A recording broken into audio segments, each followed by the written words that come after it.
Et la bonne année 2026 à tous et à toutes, ça fait plaisir, tous mes meilleurs voeux, et on commence cette année par un petit top 5 de mes films préférés de l'année 2025.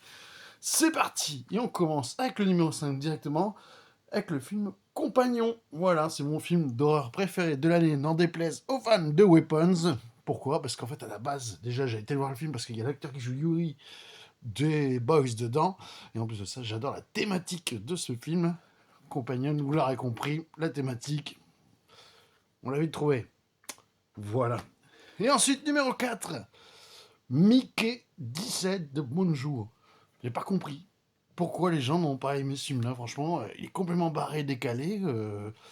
Moi, j'ai adoré, toi, du barré, du décalé. Hein, vous avez bien ça, vous, les fans de Weapons, vu qu'à la fin, ça part complètement en vrille. Hein, bon, vous aurez compris que c'est le film qui m'a le plus déçu cette année. Mais bon, Mickey 17, par contre, vous pouvez y aller les yeux fermés.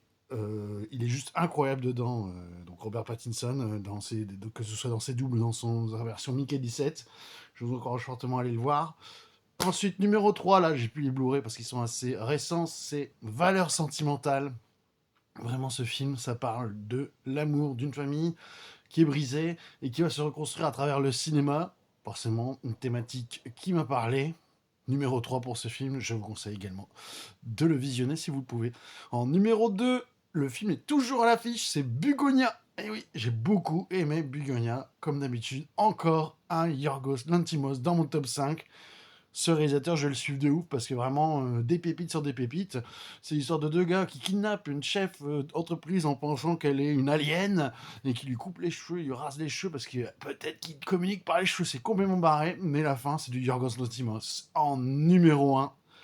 Et là, je pense que tout le monde l'a deviné.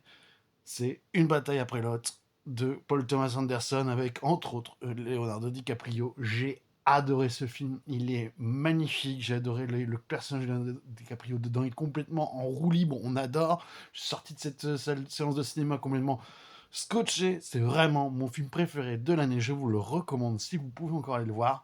Une bataille après l'autre, mon film préféré de 2025. Et voilà, donc c'est tout pour ce petit top 5. N'hésitez pas à dire dans les commentaires ce que vous avez pensé de ce top. On se retrouve très bientôt pour de nouvelles pépites.